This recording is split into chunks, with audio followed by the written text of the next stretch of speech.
इलाज के दौरान किसी भी कारण मरीज की मृत्यु के बाद अस्पतालों में तोड़फोड़ व चिकित्सकों पर हमलों के विरोध में चिकित्सकों ने शुक्रवार को ओपीडी बंद रखी। आईएमए के आह्वान पर चिकित्सकों ने सुबह 8 बजे से दोपहर 2 बजे तक मरीजों की जांच नहीं की। साथ ही चिकित्सकों ने काले बिल्ले लगाकर भी अपना विरोध जताया। हालांकि इस दौरान चिकित्सकों ने इमरजेंसी व कोविड पेशेंट को इस विरोध से दूर रखा और उनका इलाज निरंतर चलता रहा। आईएमए के जिला सचिव डॉक्टर संदीप कालाड़ा ने कहा कि चिकित्सक पूरे मन से और पूरी कोशिश करके मरीजों की जान बचाने का प्रयास करते हैं, फिर भी मरीज के परिजन चिकित्सकों पर हमले करते हैं। कोरोना काल में ऐसे हमले काफी बढ़ गए हैं। ऐसे में पूरे देश में चिकित्सकों की सुरक्षा के लिए एक सेंट्रल लॉ बहुत जरूरी है। हमने आज हमारी डिमांड यही है कि डॉक्टर्स के ऊपर आए दिन जो वायलेंस होती है, हॉस्पिटल को डैमेज किया जाता है, पेशेंट्स को कई बार बहुत ज़्यादा नाराज़गी हो जाती है और वो लड़ने मरने पे उतारू हो जाते हैं और कई बार डॉक्टर्स को के साथ मारपीट करते हैं, पैरामेडिकल स्टाफ के साथ मारपीट करते हैं, जो कि दिन प्रतिदिन बढ़ता जा रहा है। और कोविड पेंडेमिक में ऐसे कई बार केसेस आए हैं, डॉक्टर्स ने रात दिन अपनी ज़िंदगी पे खेल के कोविड पेशेंट्स को बचाने के लिए अपना भरपूर सहयोग दिया है, अपनी लाइफ दी है। पैरामेडिकल स्टाफ कितने कईयों की डेथ हो गई है, हज़ारों में 1400 से ऊपर के डॉक्टर्स की डेथ हो चुकी है। लेकिन उसके बाद भी आपने देखा होगा कुछ एक स्टेट्स में और हाल ही में आसाम में भी एक यंग डॉक्टर्स के ऊपर काफ़ी ज़्यादा वायलेंस हुई थी। तो कोविड के टाइम में ये वायलेंस बहुत ज़्यादा बढ़ गई। तो ऐसा कोई सेंट्रल लॉ नहीं है, हर स्टेट में एक वायलेंस के अगेंस्ट एक लॉ तो है डॉक्टर्स की प्रोटेक्शन के लिए, लेकिन उसमें अभी आईपीसी सेक्शन के साथ वो अटैच नहीं है। तो जब भी कई बार हम पुलिस में जाते हैं, पुलिस चौकी में उनको इन्फॉर्म भी करते हैं, तो उनके लिए भी दिक्कत हो जाती है कि आईपीसी सेक्शन के अंडर कौन सी धारा लगाई जाए। तो अगर ये सरकार हमारे को उसमें जैसे 525 धाराएं ऑलरेडी हैं आईपीसी की, कोई 526 धारा करके मेडिकल प्रोफेशन को आईपीसी सेक्शन के अंडर वायलेंस अगेंस्ट डॉक्टर्स के ऊपर पनिशमेंट के लिए एनलिस्ट कर लिया जाए, तो उससे पुलिस वालों को केस दर्ज करने में बहुत आसानी हो जाएगी। और इसके लिए हम यही चाहते हैं कि एक सेंट्रल लॉ लगे और सारी स्टेट्स में जल्दी एप्लीकेबल हो, और जो भी कोई हमारी प्रॉपर्टी को डैमेज करता है उसके ऊपर पेनल्टी लगे, और ये फैसले जो हैं फास्ट ट्रैक कोर्ट में किए जाएं, और हमारे को डॉक्टर्स को एक सेफ एनवायरनमेंट दिया जाए ताकि डॉक्टर जो है काम सेफ्टी से कर सके, अपना पूरी कर्तव्य निष्ठा बिना किसी भय के करे, और उसके हॉस्पिटल के अंदर कोई वायलेंस ना हो। किसी को कोई नाराज़गी है वो जाके कानून की सहायता ले, वहाँ पे तरीके से जाए, हमारे साथ जो है मैन हैंडलिंग ना करे। आपने देखा होगा कई बार डॉक्टर और स्टाफ होता है और नाराज़गी पे गांव से ट्रक के ट्रक भर के आ जाते हैं और कई बार रोड जाम कर देते हैं। पुलिस वाले भी कई बार कम पड़ जाते हैं ऐसी सिचुएशन को संभालने के लिए।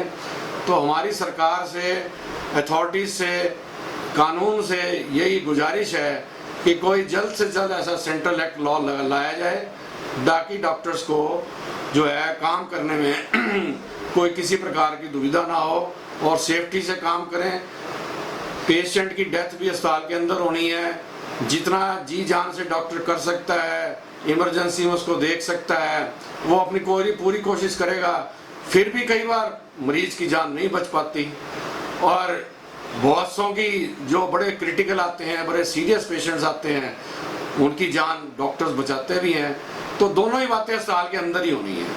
तो इस चीज़ को मद्देनजर रखते हुए हमारी आज गुजारिश है, और इसीलिए हमें आज मजबूरन काले बिल्ले लगाने पड़े हैं। और ये हमारा एक नम्रता पूर्वक एक गुजारिश है कि सरकार इस पर ध्यान दे और इसको जल्द से जल्द लागू करे। और ऑलरेडी जो एक बाबा रामदेव के खिलाफ हमारा एजिटेशन चल रहा था, वो आज भी कंटिन्यू है। हम चाहेंगे कि उसके ऊपर भी जो हमने कोर्ट में याचिकाएं दायर कर रखी हैं जगह जगह, उस पर आगे सुनवाई हो और उसको पूरी सजा मिले। आईएमए के media adviser doctor AP Setia के अनुसार जब चिकित्सकों पर हमला होता है तो पुलिस कार्रवाई के लिए बहुत दिक्कत होती है, इसीलिए चिकित्सक पूरे देश में एक जैसे कानून की मांग कर रहे हैं।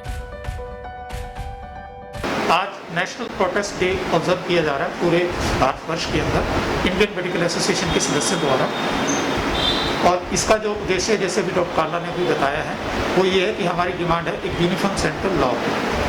आप पूछेंगे कि यूनिफॉर्म सेंट्रल लॉ आप क्यों चाहते हैं? स्टेट्स के अंदर ऑलरेडी लॉ एग्जिस्ट करते हैं, जैसे कि हरियाणा के अंदर ऑलरेडी एक हरियाणा मेडिकेयर एक्ट 2009 है। इस एक्ट के अंदर एक सेक्शन 3 है, उसमें वायलेंस को डिफाइन किया गया है और 3 इयर्स की इम्प्रिजनमेंट का प्रावधान किया गया है। और सेक्शन 4 के अंदर जो इस तरह का ऑफेंस है, जो हॉस्पिटल के अंदर वायलेंस होती है, उसको कोगनाइजेबल और नॉन बेरेबल ऑफेंस डिक्लेयर किया गया है। लेकिन 2009 में एक्ट बनने के बावजूद आज 2021 हो गया, 12 वर्ष हो गए, इसके अंदर सेक्शन 7 के तहत जो रूल बनने चाहिए थे इस एक्ट की इम्प्लीमेंटेशन के लिए, वो नहीं बनाए गए। उसकी वजह से जब कभी इस तरह की कोई हिंसा किसी अस्पताल में होती है और पुलिस को इतला की जाती है कि हमारे यहाँ हिंसा हो गई, हमारा केस रजिस्टर करो, तो उसमें काफ़ी डिफ़िकल्टी आती है डॉक्टर्स को, हॉस्पिटल्स को, क्योंकि इस एक्ट के बारे में बहुत ज़्यादा अवेयरनेस भी नहीं है पुलिस स्टेशंस के पर।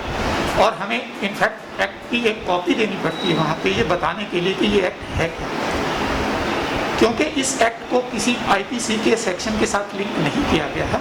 और इसके अंदर ये बताया गया है कि ये जो एक्ट है ये ओवर एंड अबव एग्जिस्टिंग जो भी लॉज हैं उसके ओवर एंड अबव है, यानी कि इस एक्ट में भी केस रजिस्टर हो और जो आईपीसी की धाराएं उस पर्टिकुलर हिंसा के लिए हो वो भी लगे, तो दोनों तरह की चीज़ हो। उसमें हम काफ़ी मेहनत करके कुछ केसेस में रजिस्टर करवा भी पाए हैं केस, लेकिन एफर्ट्स बहुत ज़्यादा करनी पड़ती है। इसके अलावा जो एक प्रावधान और होना चाहिए वो है स्टैंडर्ड ऑपरेटिंग प्रोसीजर का, यानी कि जब पुलिस को इत्तला की जाती है कि एक पर्टिकुलर हॉस्पिटल के अंदर कोई हिंसा हुई है, उस वक्त पुलिस को एक पर्टिकुलर प्रोसीजर फॉलो करना पड़ता है, जैसे मैंने अभी बताया standard operating procedure. Karnataka state के अंदर ऐसा प्रोसीजर लागू है ऑलरेडी।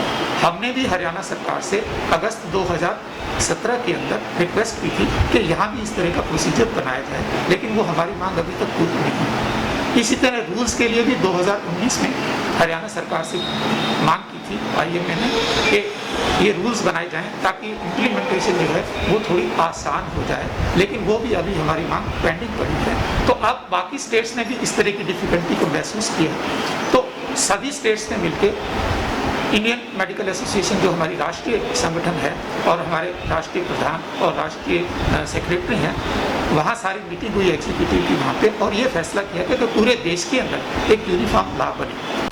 ब्यूरो रिपोर्ट, नई ताज़ा न्यूज़, हिसार। लेटेस्ट वीडियोस के लिए सब्सक्राइब करें हमारा चैनल नई ताज़ा न्यूज़ और दबाएं बेल आइकॉन ताकि आप मिस ना करें कोई भी अपडेट।